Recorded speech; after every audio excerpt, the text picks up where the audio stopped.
Okay. All right. Welcome to the Karen Mitches podcast. Thank you. Today we have Aiden Long. How's it going? How's your day so far, Aiden? My day's been great. Just got some extra cuddle time in with the dog. Nice. Which is always a good day. You are, she's still a puppy? She's 2 years next month. Okay. So time yeah, flies. still a puppy though. And this is, I remember, like you and your girlfriend got this dog together. Yeah. So she's Our dog. the baby Our of baby. the family. Yes, it is our baby. I'm a fur daddy. Was that a big life change? No, not really. Like it's easier with two people. I've had dogs before, but never on my own. So, I could never do it if I was single. Yeah. I just wouldn't have the time, and the dog would hate me. Yeah. So much. But, yeah, it's better with two people. Yeah, for sure. What kind of dogs did you grow up with? I grew up, what did I have? The last two dogs I had were Shelties, which are like the small Australian, like, Lassie? Yeah. They're like mini versions of Lassie. Aww. So you had two of those, but they both died. And before that, we had an Australian Shepherd, I think. Big dog? Yeah, like a medium-sized to big dog. But that was there was like a good 15-year gap or so between that dog and then the last two dogs that we had gotten. Oh, shit. Yeah, because that last dog, I think my parents just gave it away to a farm. Oh, fuck. And they just said, you guys don't take care of it. We're going to give it to a farm. And one day we came home and it was just gone. Oh, no. Yeah, so it was a good while before we got a dog again. And then that dog, that species of dog, you can't breed with the same species or it comes out with... defective. I was going to say malfunctions. Yeah, it comes out with malfunctions. And it was blind and deaf, and we had her for a few years, and then we woke up and she was dead in her bed. Man. Yeah, and then we got another Sheltie, and we had her for like 7 or 8 years, and then one day she stopped moving, and her spleen had swollen up and was crushing her organs or something, and she had pancreatitis. So we had to put her down. So sad. Yeah, it was pretty rough. But now you have, what's the puppy called? Her name's Bacon. Bacon. Yeah, she's a wiener dog mixed with an Australian Shepherd. To me, she just looks like a wiener dog. She is. Like, yeah, but she's a bit she's taller. She's not inbred. No, she's not as far as I can tell. No, she's not inbred. But she's a little taller and a little taller than a wiener, like a regular wiener. Did you name her? We both named her. Yeah, it was a combined effort. I can't do anything alone anymore. How long have you guys lived together? I think over 2 years. Okay. 2 years now. Been together for 4 years as of a couple weeks ago. Nice. And congratulations. Thanks. Yeah. Yeah. Longest relationship I've ever had. Yeah? Yeah. Just over 4 years now. It's good. I like it. I feel like you do well in a relationship. You think so? Yeah. It's funny. Yeah, I do okay. I'm a lot more romantic than people would probably think. No. Or yeah. Yeah. Interesting. Yeah. I'm kind of old-fashioned. Give them flowers and stuff like that. Do like nice little things. But like used to write girls' poetry. Oh shit. Yeah, but that was when I was really young, when I thought that stuff worked. And it doesn't. It does not. No, writing girls' poems does not get you laid. It's not a good plan. No, it just shows how much of a loser you are, and how desperate. Like I've never written my current girlfriend a poem. Yeah. No, I got her flowers. You can wait for that. I'll wait till like my deathbed when she can get a nice haiku or something. But no, yeah.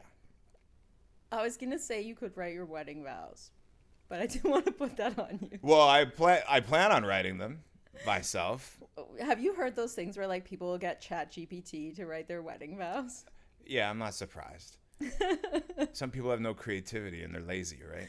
So I want to that to me, the wedding vow or the speech is the best part of the wedding. Yeah. Right? I don't really care about any of the other stuff. Yeah. I just want to have my speech and talk for 15, 20 minutes. Yeah. And then do that and then she can have the rest of the night for her. That's all I care about. Yeah. Yeah. I love wedding vows, wedding speeches. Yeah. Like, I would officiate weddings if I could Oh, get yeah? that gig. It's funny because half of them never really stay true. Oh, like half of marriages fail? Well, of course. Yeah. Yeah. But I think you gotta aim for shit. Like 80% of restaurants fail, but no one goes like, oh, we shouldn't have restaurants. No, for sure. Do they really? 80% fail? Yeah. Okay. In their first year. No, yeah. I'm totally down to dive headfirst into it and, like, greet failure. Yeah. Yeah. Yeah. You got But I think it'll last. I think it'll be good. Yeah. You didn't like get married at like 23 or something. No. Like, because that's half of it. It's just like, I think a lot of people get married in their 20s and nobody's an adult till they're 30. So. Yeah. Although sometimes I kind of wish at least had kids earlier at like 23 and just get that shit out of the way. Yeah. Because now I'll be having like, if I have a kid soon, which it'll happen soon. When it's like 15, I'll be 60. Yeah. Or 50, sorry. The way I think about it too, and I don't have kids, but you know how people talk about like how their hangovers in their 20s were nothing compared to their 30s? Oh, yeah. And I think the whole sleeplessness and like fuckery of parenthood, it's harder every decade. So you want to get it in when you still have some like The energy. vitality in you. Yeah. And then, because you can always drink when you're 40. Yeah. Because that's what everyone's thing is, like, I want to party when I'm young and not be chained down. But you're going to be chained down at one point or another. And Yeah. then you see the people that had them young, they're like, I'm hanging out with my daughter when I'm 45 years old, drinking at the bar. Like, you don't have a husband anymore, but, I just think too, like, people think they're going to have like a really fun life, but like you settle down anyway. Yeah. So if you want to have kids ever, like, you should just, get them sooner than later. I guess so, yeah. I just think we went really far into the like wait forever. Because everybody wanted to accomplish their dreams. Right? And then like 95% of those people didn't. Yeah. One, they didn't try, or two, they tried and they failed horribly. Yeah. And so, but everyone wants to wait, like, I want to follow my dreams before I have a kid. Yeah. And then it never works. And like whatever you do in your life, like you're going to have to spend time with your family outside of that, kids or not. So it's like you should just get going on whatever you're going to do. Mm-hmm. You can do them together. You could try, yeah. I guess you should have a certain amount of stability. Yeah, that's why it's better to have two people help raise the kid and have one of them stay home, right? And then the other one, they just watch you follow your dreams. And I don't know though. My mom stayed at home and she said like she wishes she would have left like one foot in the work world. Mm-hmm. Like I think the weight of one salary and one person is a lot. Nowadays, yeah, for sure. Yeah. Like I'll be so happy if I could get like my girlfriend to stay home, and she'd be happy too. She's like, yeah, make me a stay-at-home dog mom. And I'm like, if I could, I would, but I can't. Well, yeah. Right? I think most people, if they had enough money, like both people would stay at home. Yeah. Like, But she's like, I just want to be your trophy wife. And I'm like, I would love that. yeah. But you got to get up for construction at 5 in the morning and get your ass to work. I think there's more ways nowadays to have like some kind of work from home situation where you're like, maybe not like a stay-at-home parent, but you're the more at-home parent. Yeah, I mean, if you live in the city, probably.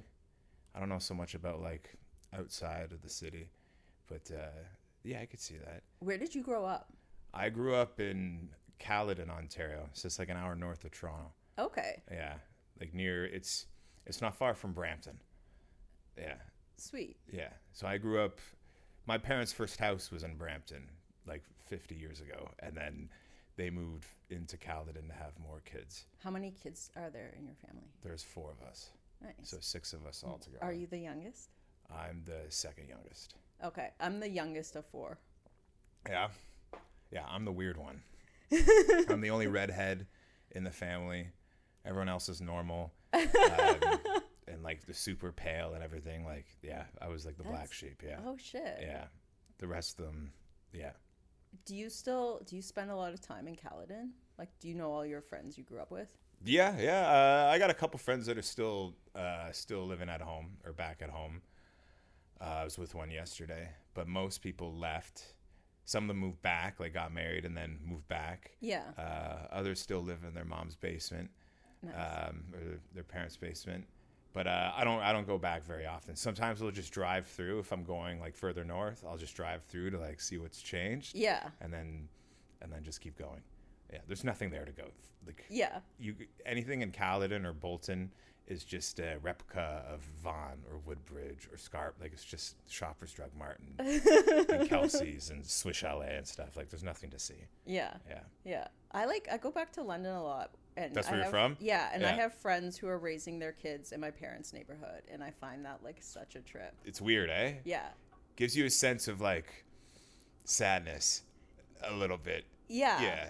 But there's also like a certain like comfort to just be in the I don't know. Like I went on a bike ride once with my buddy who I'd known since childhood, and like he had one of his kids like on the back seat. Yeah. And then we were talking about how just like when you grow up, you just like become who you already were as a kid. Mm-hmm. Like there's a certain like sameness to life. Like When you stay in the suburbs? but it's more evident when you go home, but it's true of everyone. Like you think your life's going to take you all these places and you'll change so much, but there's just a lot of you that's just always the same, and it's comforting. Yeah, I can see that. It's like, well, yeah, it's like going back to home. It should be somewhat the same, Yeah. right? Plus, like the suburbs, like you grew up in the suburbs in London? Yeah, like it's like the first residential school like south of the downtown. So it's Residential school? not, You went to a or, residential... sorry, residential neighborhood. Okay, I was going to say, that's tough. In like the suburbs, like I grew up kind of around farms and shit, and like manure and all that. Yeah. But suburbia is like, it's when you go back, it's like safe. Nothing Yeah. ever really changes inside the suburb. Every Yeah. house looks the same for the next Yeah. 50 years It's until just like the TV inside is different. yeah. And then when you go to the city, things are just changing all the time. So there's no like state of consistency except the inconsistency. When you came to Toronto, what made you want to come? Work. Like a specific job or? Yeah, I was working at the Cool House nightclub, the government nightclub complex. Oh shit. Down at Queens Quay in Jarvis. I was a stagehand and like a lighting technician for the club. So I'd work a lot of like the band nights and change over the stage, and then at night I would do like the lighting for the dance club and stuff like that. That's amazing. So for probably about maybe 6 months to a year, I think, I was commuting from Newmarket. I would hop on the GO bus and come all the way down to Union Station, then get off and walk to Cool that House. sounds so annoying. And I would work the raves. So sometimes I'd start work at like 8 p.m. And like I'd also work at another club in the city. I'd finish my shift there and walk down here and start at like midnight or 1 in the morning. And I'd work till 8, sometimes 9, 10 in the morning. And if Sundays, I would sleep on the couch in the club for a couple hours to wait till the GO station started on Sundays, because I think it didn't start till 9 a.m. Oh my god. So if I finished at like 7 or 6, I would sleep for a couple hours on a dirty nightclub couch, and then I'd walk over and I'd get the bus back to Newmarket till like 10:30 in the morning, and then I get picked up there by my parents and then driven home. Fuck. So I slept on a lot of couches at nightclubs for a good while. Yeah. And then eventually I found a spot and moved down here. Okay, that's great. How did you like working at a rave? It was fun. I would never do it now. I'm way too old now. And it's not good for relationships. But it was fun. Like to me, it was almost like it was like culture shock for me, because I knew nothing. Like I grew up on like punk rock and rock and roll. Yeah. And that kind of stuff. So I grew up going to little do-it-yourself punk shows and concerts. I had never in my life like thought about a rave or what a rave was. And then I just ended up showing, like we did rock concerts and stuff too. Like I think my first show there was, I think it was Slayer. Nice. Slayer, Lamb of God. And you end up spending like 20 hours of the day working. But yeah, the nightclub stuff, like the raves were just like totally out of this world to me. Yeah. I'd never seen anything like it. And they're just like, you're doing the lights for it. I was like, never even knew how to do lights. They just kind of like, you're going to do it. And there's a guy that just like, just hit this button for a little bit. And you're just like, okay. And you hit that. And then he shows you a little bit more. And then, yeah. That sounds like such a sweet, like, young person life. It is. It was fun. The pay was absolutely terrible. I was working under minimum wage. But there was free alcohol and free drugs all the time. Oh my God. And everywhere. So you get sucked into that life pretty quickly. Yeah. Right? And it just becomes like a party kind of job. So it's hard to take seriously. And you were doing music back then?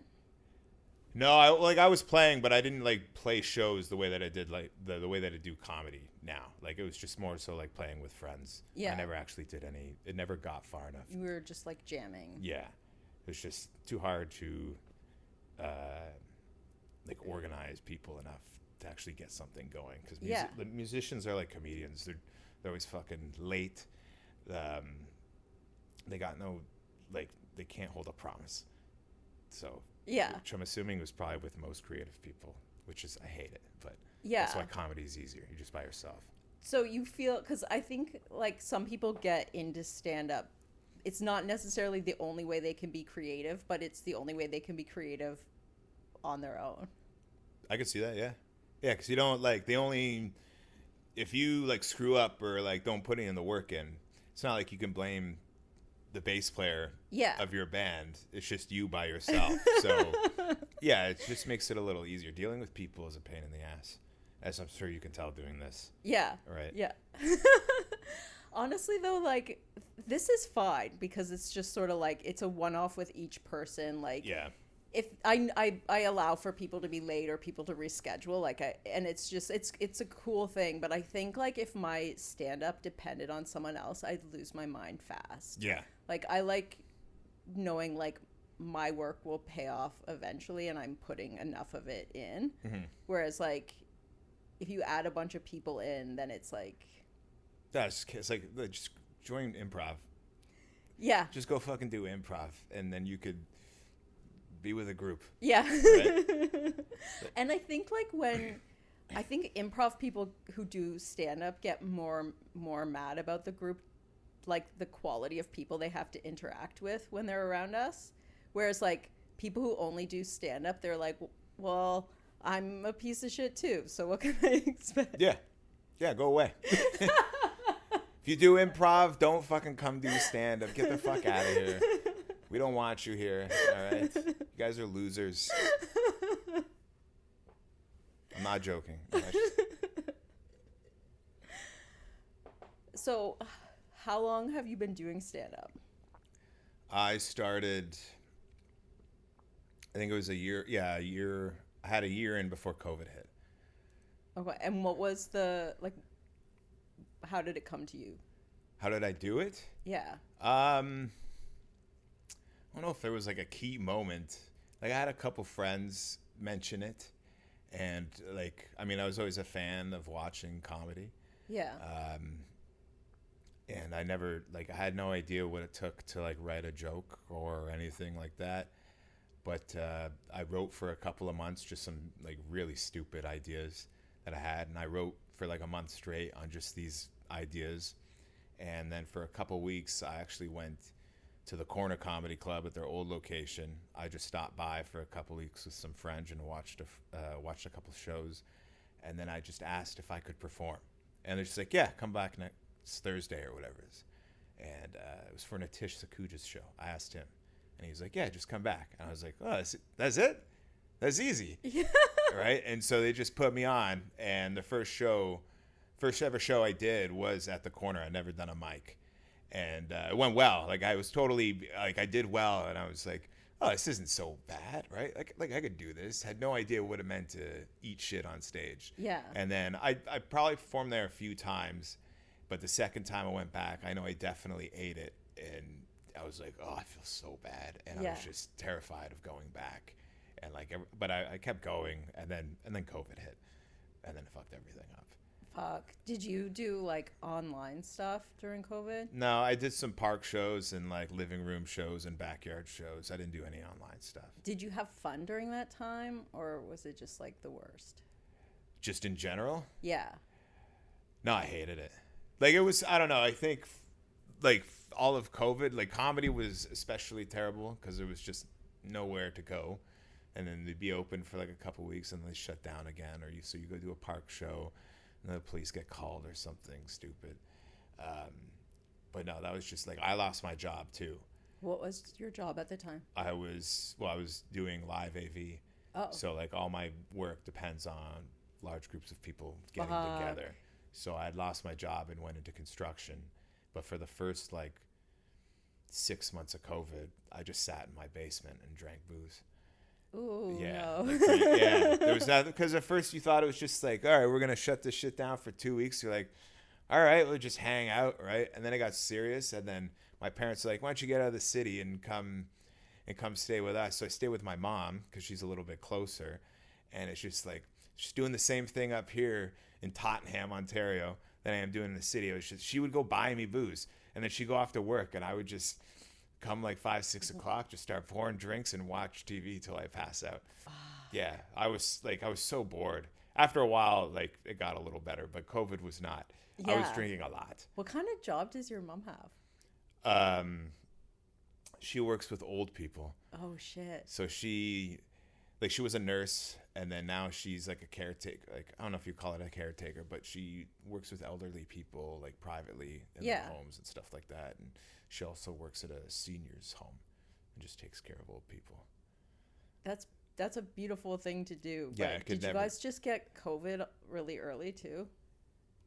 Like actually catch it? Yeah. I never got it. Okay. As far as Did she get it? I don't think so. No. Yeah, I don't think anyone in my family got it. Like, I got super sick before they closed maybe 3 months, because they closed everything down in March. I got super sick in December, like terribly sick. Do you think it was COVID? Probably, right? Because it was floating around, but they had no idea. And so I got all like the body pain and like nausea and all that stuff. Like my back was like in crazy amounts of pain, and then just like fever and cold and stuff. But I had to work at a nightclub the weekend that happened, and I actually went into the club and worked for like 6 hours with like 1,000 people there. And so it's probably a super spreader event. Yeah. But I feel like people just did that. Like there was a bunch of people at my work just before, like in January, who got really, really sick, and they all came to work with it. And then I think like, I don't know if anyone went to the hospital, but they were all at least thinking about going to the hospital because that's how sick they were. Yeah. But they were at work just before they almost went to the hospital, because I just think pre-COVID, like everyone's mentality was like, well, I'm not a baby. Like I'm not going to miss work over a cold. Yeah. And it's also like, yeah, it's just a cold, like pass it on to the next person, and then they do the same. Yeah. And yeah, and then, a bunch of people died. I don't know. But yeah, I still went in. Like I remember I took a cab there, and I'm just like leaning against the window, just like sweating and coughing. And the cab driver was like, holy fuck. And he just dropped me off, and then just worked, and then went home. And I think I was sick for a few more days. And then 3 months later, there was a virus going around. Shit. So you're welcome. It's probably me. Patient zero. Probably, yeah. So growing up, like who were your biggest like comedy influences? Comedy influences. Growing up, when I was younger, I watched a lot of JFL, Just for Laughs, when they actually used to when it was popular. But I see like Mitch Hedberg on there. I remember seeing him a lot when I was younger. Growing up, it was a lot of like Bill Burr, big fan of Norm Macdonald, Patrice, Chappelle Show. Whose Line Is It Anyways? I loved watching. I know a lot of people. That's the only improv I'll watch. Yeah. Right. Anything else is trash. But I watched Whose Line Is It Anyways a lot. Like even Russell Peters, and then even stuff that like my mom would put on, like old Scottish or like English comedians. Like I remember she'd always have people over and they'd watch. I think his name was Billy Connolly. Yeah. He's a Scottish guy. Just He's like amazing. Yeah, just like an old dirty Scottish man. And I just remember I'd be like 10 years old or something. They'd be watching a special, and he'd just be on there grabbing his junk or whatever. And she's like, you can't watch this. And I was like, I want to see the man grab his junk. Come on. So yeah, stuff like that. Yeah. Even like other Canadians, like Jeremy Hotz, I liked when I was younger. I don't think I know Jeremy Hotz. Jeremy Hotz, he's a Canadian guy. I think he brings his dog on stage now a lot as like his emotional support animal. But he's a very like shy, timid comedian, like very the opposite of what I do. Yeah. I have to say, I've been seeing you a lot at Smalls, and you were like working on this one bit, and then I finally saw you do like the bit, like once it took its like proper form at the corner. Yeah. And you just fucking crushed that. Okay. And then it was so fun to just have seen it like when it was kind of rough. Is that the gay homeland bit? Yeah. Yeah, yeah, that one's doing well. I like that one a lot. Yeah, I've just been sticking on that hard, like trying to get that polished out. And I think it's as done as it can be for now. Yeah. The weird thing is coming out of that joke, trying to find like something to go, like where to go next. Yeah. Because it just talked about gay stuff for like 7 minutes. I don't think people want another 7 minutes of like living with my gay roommate or something like that. So it's hard to find a transition out of that joke. Yeah. So I'm still looking for something. Yeah. Yeah. It's crazy. Like, do you find like the way of writing with stand up, like it's not like anything else?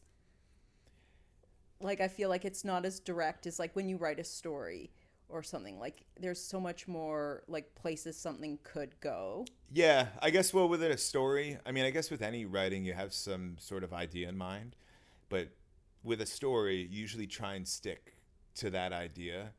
Whereas with writing jokes, you may end up in a spot that you never thought, but feel better about it,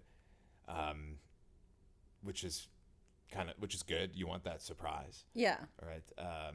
But I mean, I usually just jot down a bunch of ideas and then just kind of make lists and go from there. Is a lot of it like, are you riffing on stage, or like is a lot of it written like in your notebook before? It's both.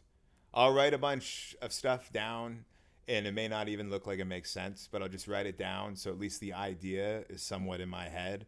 And so in my mind, it's somewhere there, right? Yeah. Like, I'm not actively memorizing it, but it's somewhere in there, and then I can try and grab from it when I'm on stage. And then, I always forget. Yeah. Like, I forget everything. But yeah, it's a bit of both, like a lot of writing and then just kind of going on stage and then just remembering like one or two things and then just kind of piecing it together. Do you know when Charlie Day has that like CSI board and he's like, Yes, yeah. That's like, I think a lot of comedians like putting their shit together. I would love to have a room like that, like the whole wall with billboards, or like get that paint on chalkboard and then just go and then just draw, like just do jokes. My fucking girlfriend would probably hate it. She's just going, because I have like an office, just go in this office and just feel like dick and tits and black people. It would just be the weird, like if somebody came into the house not knowing what the fuck is going on here? Yeah, I'd look like a psychopath. But I do want to do that. I'd love to have like a big giant board to try and like connect as opposed to always having something like a little notebook. Yeah. Because some people are like, oh, I just write on the subway in my little book. But I do, like, I would also like to have like a separate room that I could write in. Like, it does sort of like deserve its own space. Yeah, I've been writing for a long time, not just jokes, just like in general. And it's nice to have like a separate space where there's no distractions, somewhere that you can kind of close the door, and then just kind of dedicate a little bit of time every day. But I also try and make it to where like everywhere there is, like I have like a notebook or something. Like even in the bathroom, there's a notebook in the cupboard. Like I installed a shelf specifically for a notebook. So instead of just scrolling on my phone and getting poop particles all over it, I'll have a notebook and try and write some sort of idea. In case you have any pooping inspiration. Well, I mean, the best ideas usually come out of the bathroom. Like when you're taking a shower, and that white noise of the shower, and like you're not on your phone, so all your worries and everything just kind of get washed away, and you're just kind of in a state of like nothingness. Yeah. And then just like a stupid idea comes, you're like, all right, I'll write that down. Yeah. I always think like I have like normal ideas about stuff, and then like when I'm in the shower or I've just woken up, like the stupider part of my brain will show up and like go at the same ideas but with something better. The stupid part of your brain makes the better part. Yeah. You put the idiot filter on it, and then So what other stuff do you write? Well, I did write a lot of poetry when I was a kid. So there's probably like a dozen books of just like the soppiest shit you've ever read that no one will ever see the light of. Maybe one day I'll read it on stage. Just do a poetry tour. Yeah. And just read the desperate poetry I wrote when I was in like 8th grade to like a girl. But no, it's just like thoughts, ideas. There used to be a lot of song lyrics and poetry. But yeah, mostly just like ramblings of nonsense. Have you thought about any like screenwriting? I got one movie idea. I'm not sure if I should tell it, but I've flirted with the thought of writing a screenplay or some sort of smaller, even just smaller bits. Yeah. I got a lot of ideas. I'm just so lazy to actually do them and like get all the work done and everything. Yeah, right? it's a lot. But you're not totally lazy. Like you've produced tours, right? I produced one tour back in 2024. Yeah. That was a lot of work. I don't want to, I mean, I'll do it again, but it's so much work. But from what I could tell, it was a success. Like that was Morningwood. Yeah. And you had DeWitt. I had Jay Rainville, Alex DeWitt, Sam Tetsos, Derek Kalala would come on sometimes. I think even Giga Thiga did a show, but it was mostly Jay, Alex, and Sam for the most part. And I think we did maybe 30 to 35 shows throughout the 2024. And the first half of it was pretty successful. Like it sold very well. I don't know, it was just a fluke. Like, but then the second half of it, just after the summer, things just kind of slowed down a lot. And then so by the time it was winter, I was like, all right, we're shutting this shit down. I can't lose any more money. Yeah. Yeah. Fuck. But at least you had like some success at the beginning. Yeah, it was nice. And it was also nice to do comedy outside of Toronto. Yeah. And go to places that actually appreciate it and like are there, because some of these small towns there's really not much going on, and they're waiting for anything, and you'll end up making more money if you do shows outside of Toronto than just staying here and going to a club every weekend if you produce the show yourself. Yeah. I feel like I really want to produce my own tour, but it's like I don't know if I ever will, because there's some kind of like mental leap. You just got to have good like organizational skills. Yeah. Like I had a lot of time off work, so I spent like I guess it would have been the last couple of months of 2023. I just called and emailed every place I could find in Ontario, and then I just kept following up with emails, and then I booked as many dates as I possibly could, and then made all the posters for that, and then did all the ads and everything. Yeah, it's a lot of work. So no one like showed you how to do it. You just figured it out. I just figured it out. Yeah. That's awesome. Yeah, it was cool. Like there was a lot of other people who had already done it before me. Yeah. So like I found a couple places that people hadn't gone to, but like realistically just look at other comedians that have toured through Ontario and then just call up the same places that they went to and then just find more. Yeah, and you make more than $10 doing comedy if you get paid that. Do you put a lot into your socials? Nothing at all. Yeah, I should, but I hate it. Yeah, I hate that.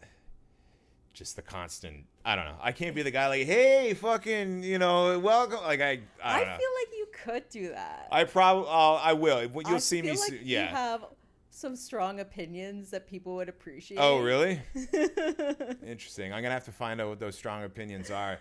But I just, the whole like just doing all that work is, I know it needs to be done, but I hate it. Yeah. Yeah.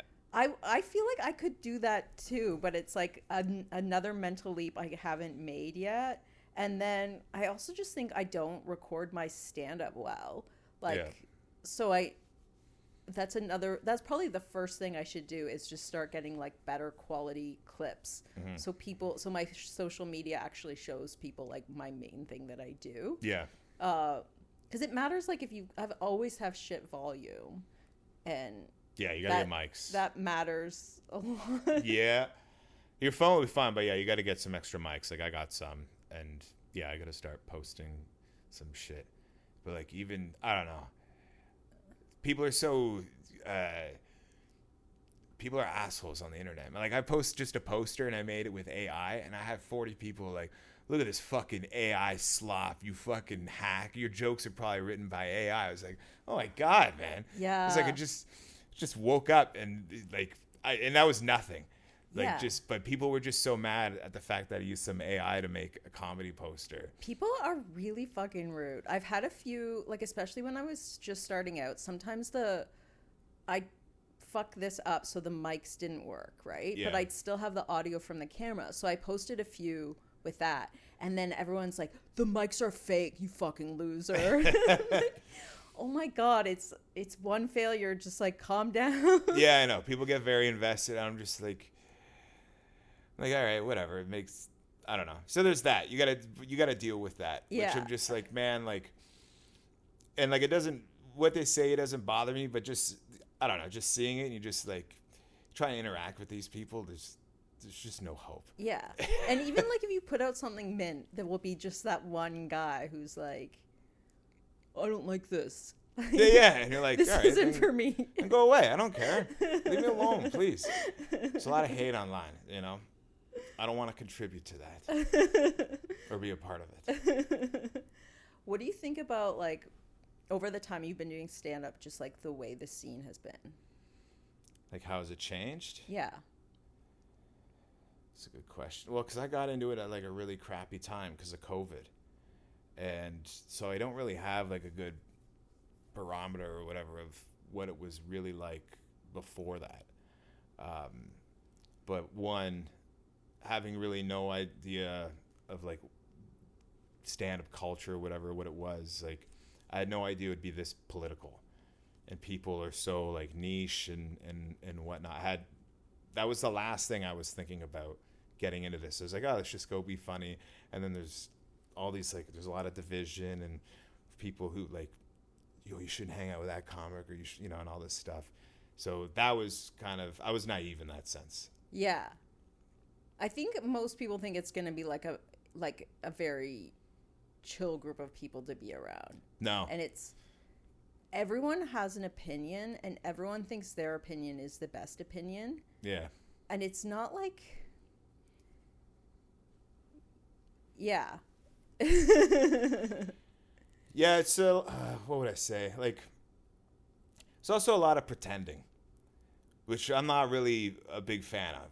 There's a lot of kiss ass and, I mean, for lack of a better word, just a lot of like dick sucking to like, oh, that was really great. Oh, that was so good. I'm like, whatever.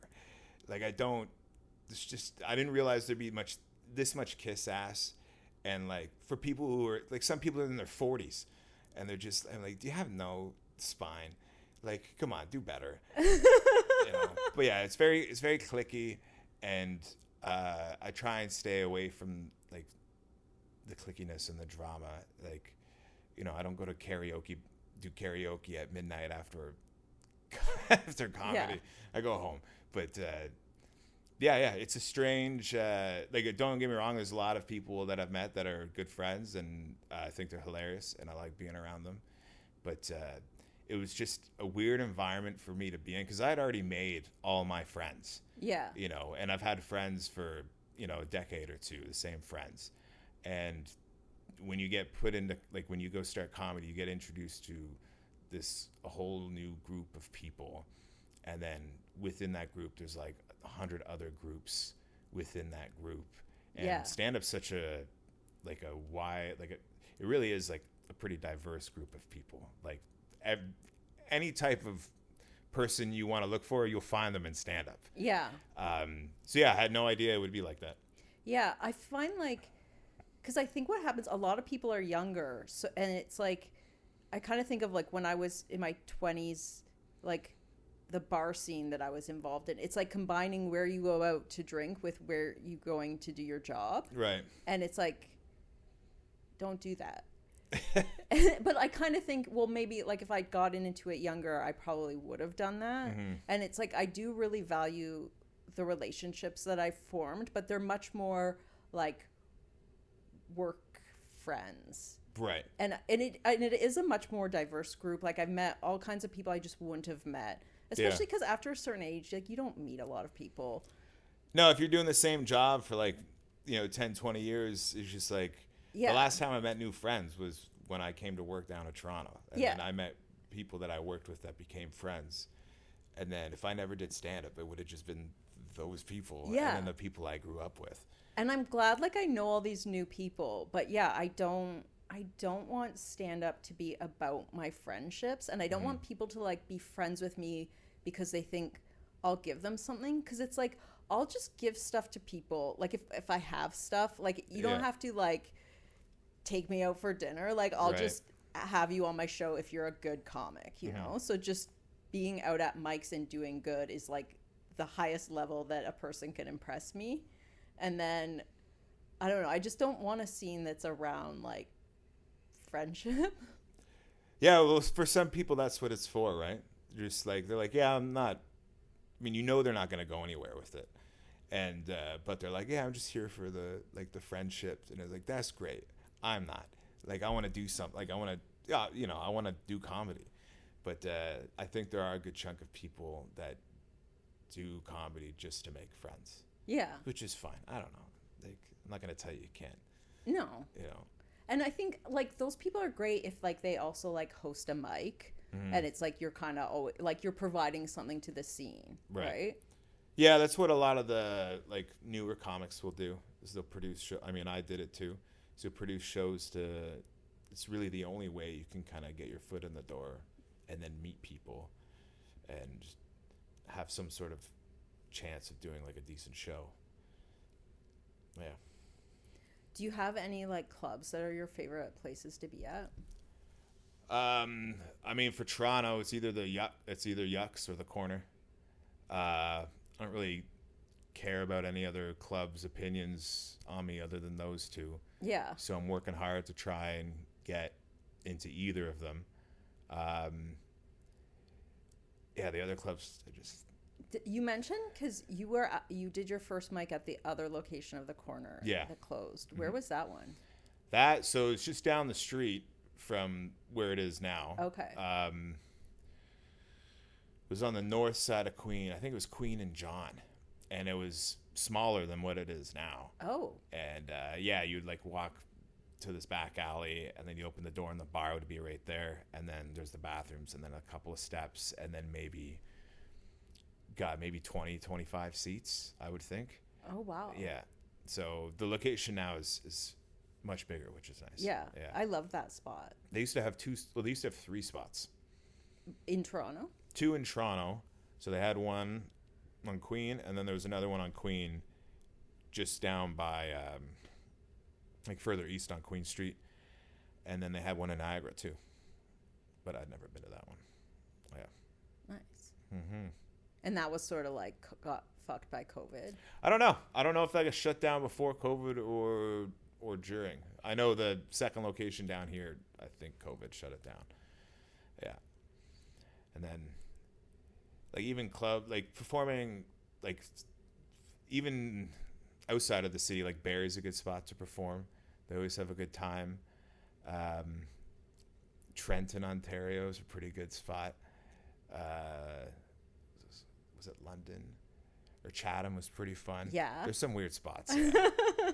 Yeah, they're pretty rowdy, but yeah. I'm from London, so we get people who move there from Chatham. And I remember just having a friend who hated Chatham. He was like, we have the dirtiest cops. Oh, I'm not surprised, yeah. I love Chatham, man. Chatham used to have the Wheels Inn, She said, "Do you know what that is?"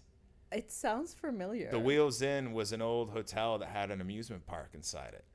So it had like a big arcade, and then there was an indoor and an outdoor swimming pool that connected and have slides. Then there was go-karts and bowling, and it was in Chatham. That sounds of amazing. all places. But it shut down, of course. Of course. All good things come to an end. Yeah. Yeah, Chatham's cool. St. Thomas, that was an interesting... We did a show in St. Thomas, and we were leaving the hotel, and we're like, is there anything cool to see in town before we go to Chatham? And she's like, well, you can go see the elephant. Oh my God. Or like, you got an elephant in St. Thomas? She's like, yeah, there's a statue of a real life size statue of an elephant at the edge of town. And we're like, why do you have that? She's like, well, back in the early 1900s or something, the P.T. Barnum circus thing was in town, and the railroad goes through St. Thomas, and there was an elephant on the tracks, and the train went through it and killed it. So they put a big life-size statue of the elephant in town. I have like a really weird, like a vague memory from my childhood where we went to St. Thomas, and I think there was maybe like a play or something about that. Really? Like maybe we're at the museum and they have some kind of movie. I don't know. I just remember like I thought it was Dumbo, like the Disney cartoon. Yep. And then it wasn't what I wanted it to be, and I was so upset. Like I thought I was going to watch an awesome cartoon. I found out about this like dead elephant. This catastrophe where its guts just fly everywhere. Yeah. So when you were producing, like when you were new, did you like that? It was okay. It's cool. Like when I did the tour, Morningwood tour, I liked it, but I had produced shows in Toronto before that and I didn't really know what I was doing, and like definitely lost quite a bit of money. Yeah. With the Morningwood tour, for the good chunk of it, I made most of the money back, if not like more, like enough to pay everybody, which was nice. But it's not something I'd want to do all the time. Yeah. It's a lot of work. I feel like some people have the right personality for producing, but like the bulk of comedians, it's like they do it for a bit when they start and then get out of it. Yeah, as you should, right? Unless you're producing like some really big shows, but if you're producing a lot, then it's going to take away from your comedy. When you're on stage, do you do a lot of crowd work? No, I don't think so. I think I try now to do less of it. Yeah. Yeah, it's kind of getting, not that I think it doesn't have its place, but it does kind of get annoying. Yeah. Like the last few shows, like a lot of times now, if I don't have any shows on the weekend, I'll just go watch other people. And the second they get on stage, like they're just like, what do you do for a living? I'm like, I don't care. Yeah. They're just like, I want to see you say something. And the people are like, how long you been together? Like nobody gives a shit. Yeah. Stop. Like it's getting too much, I think. Yeah. Right. It was cool at first, and now it's kind of gotten too far the other way. Yeah. Where too many people are relying on it, because at times it's a lot easier to just kind of do crowd work than fall back on your like written bits. Yeah. And then have them not do well, and then just be like, oh, I fucking wrote these jokes and they didn't do well. Whereas if you do crowd work, it doesn't do well. You're like, oh, I didn't spend any time on it. Yeah. So yeah, the crowd work like is kind of getting annoying. Yeah. I always want to do my actual bits because it's like I feel like the more I do them, the better they'll be. Like I feel like things change over time and get better, and like, yeah. Yeah. No. But not to say that I don't think it's not a good tool to have. Yeah. But I just find like the second somebody gets on stage, it's like, yeah, so what do you do? It's just like, I don't give a fuck about this plumber and and their job. Like you say something. So yeah, I try not to do it as much. Yeah. All right.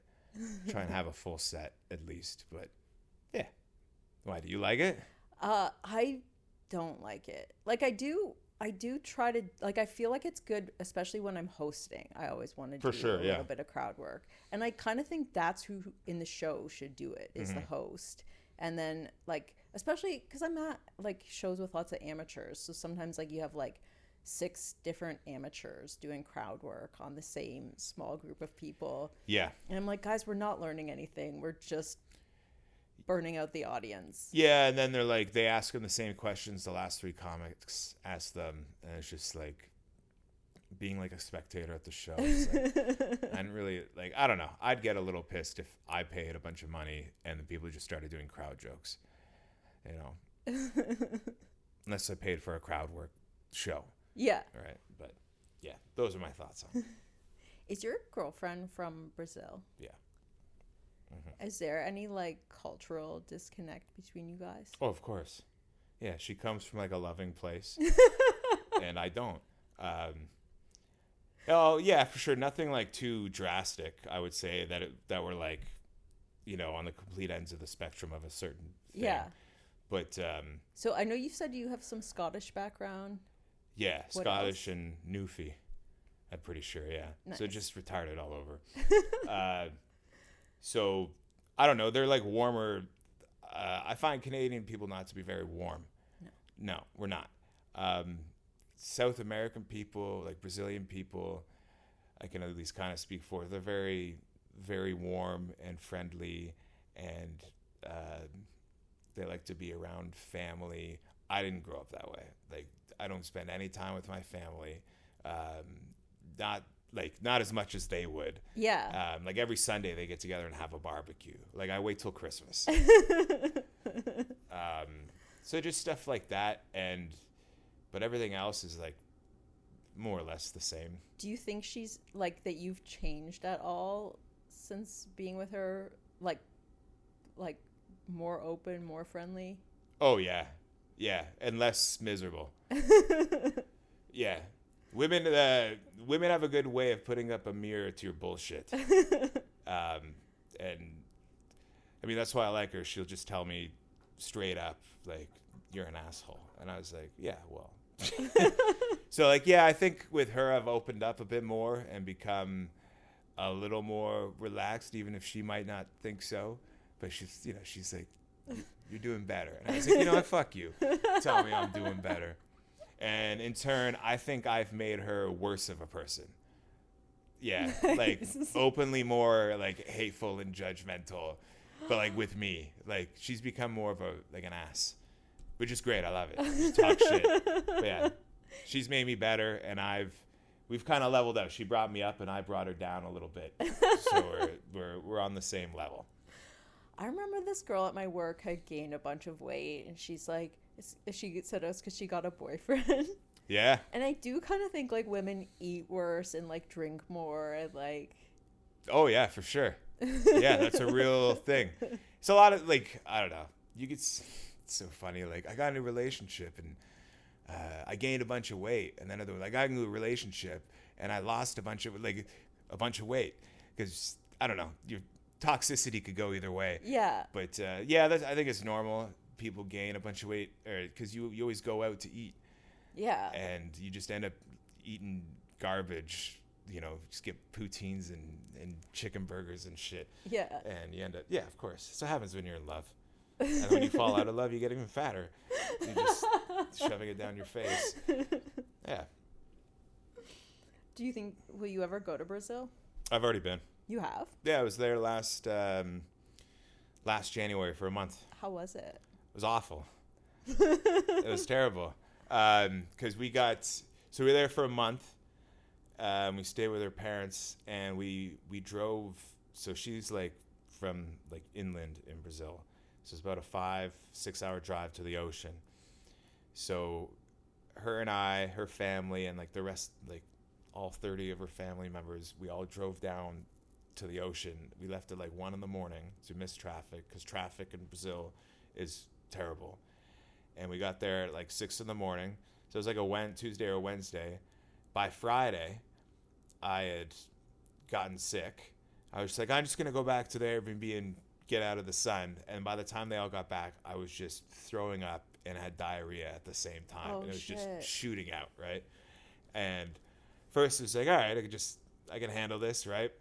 And then they get back, and I'm like leaning up against the wall and like sweating, and like I could barely stand up. And like my girlfriend's like, she's like, fuck, I thought you were gonna die. And so they ended up taking me to the hospital that night. Oh, So it was fuck. like Friday at like 9, 10 o'clock or whatever. and we're in this little beach town. So her uncle drives me to the hospital, and it's packed, and it's like a waiting room the size of this place, right? And it's just all full of little Brazilians. And I walk in with a bucket and like a blanket over me, and I'm paler than I am now. Like if I had any color, it was all gone. And I'm just like ugh, and like would run to the washroom to like squirt. Like it was bad. And I remember they're all just looking at me, all these little brown Brazilians, like, who the fuck is this guy?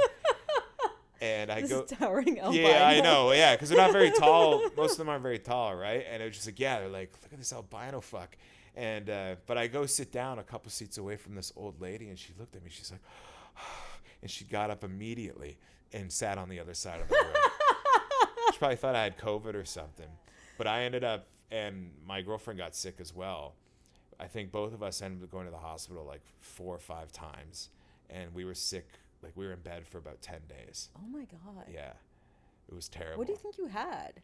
We either drank some of the water. The water wasn't good, or it was food poisoning, right? Because we were, like, eating ceviche. I was eating some ceviche, but she didn't have any. But, like, ceviche is, like, raw fish. Yeah. And like acai berries and stuff like that, or we could have swallowed some of the water in the ocean. Yeah. You know, so. And then like your system couldn't get it out. Yeah, and she doesn't live down there anymore, Yeah, so she's kind of acclimatized to being up here. So I guess it must have been the water. Yeah. Yeah. Fuck. It's so hard to be really sick, and then I've never had that happen like in another country. Well, luckily I was with her family, because like even when I go sit, like I couldn't even walk, right? And so they put me in a wheelchair, and I'm like at the registration, and nobody in Brazil speaks English, right? And so like if I was on my own, I'd be like freaking out. Yeah. But her parents and her were there with me, and like I remember like I was in the hospital in the wheelchair, like shitting my pants, and then they pumped me full of IV, I think of like vitamin B or something, and instantly you're like, and you just feel this like strength coming, and all the color came back to my face. But I was still sick for another week and a bit after that.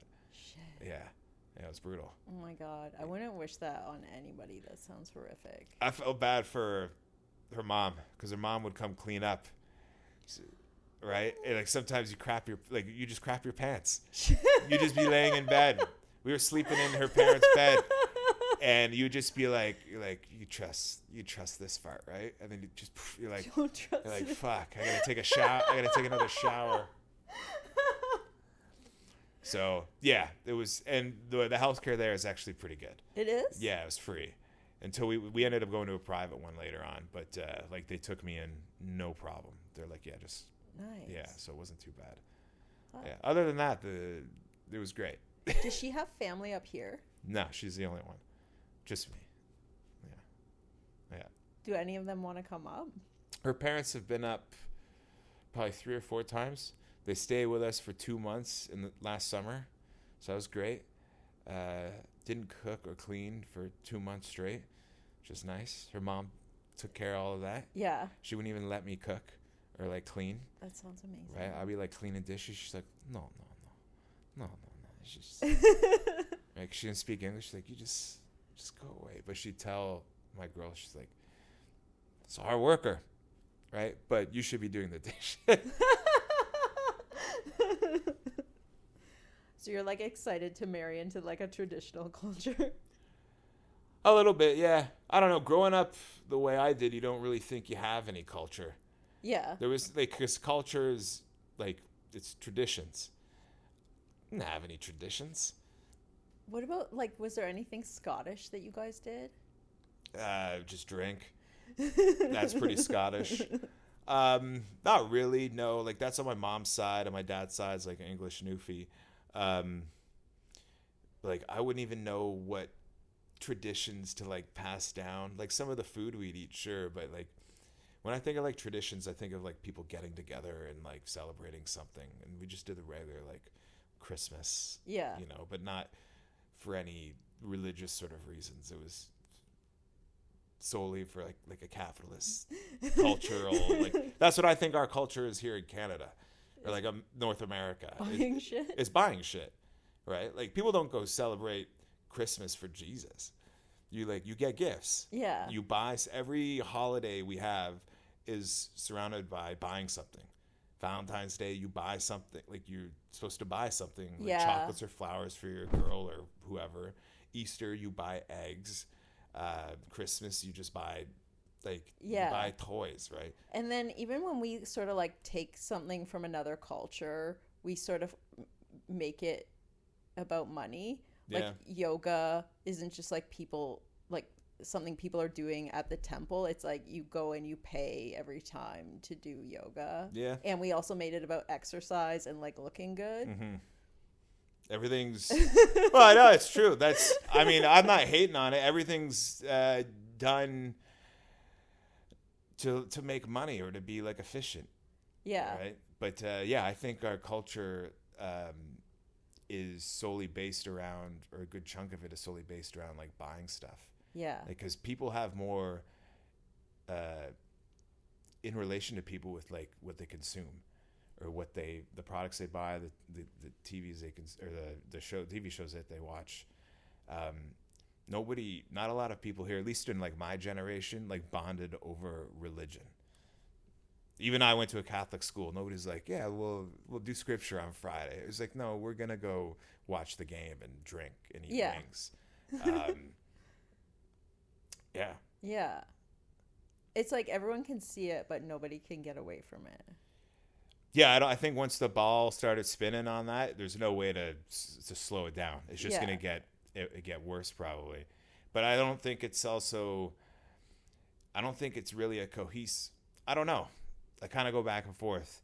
Like maybe it's not such a cohesive thing to base your society upon. It's like you're a culture of just buying shit all the time, right?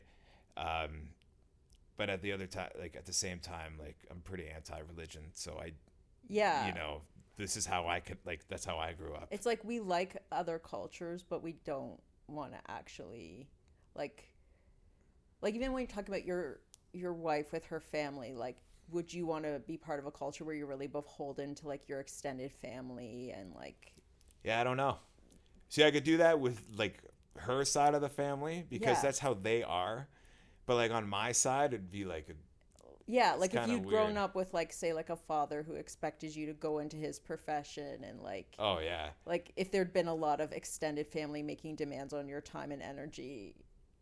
Oh yeah, I'd probably hate it. Yeah, and I don't think a lot of people like everything is so fragmented up here, right? Like I don't live close to my parents, right? I'm assuming you don't either, right? A lot of people don't. Whereas like I feel like down there, like her family are all within a few blocks of like driving each other. They always hang out. Yeah. Right. But for me, it's like if I want to go see my parents, I got to drive an hour north. I got to get a car, drive up there, and then spend the day with them. It's not like you could just kind of like check in on them when you're walking down the street. Yeah. So it makes that kind of thing a little harder. Interesting. Mm-hmm. Okay, so do you have anything coming up soon? No. Okay, I got nothing. Okay. Yeah. But what are your Aiden Long on socials? Aiden Long Comedy. Aiden Long Comedy. Yeah, nobody took that, thank God. Nice. Yeah. Okay. Yes. The one and only. Yes, that's me. Okay. Well, thank you so much for being on. Thank you for having me.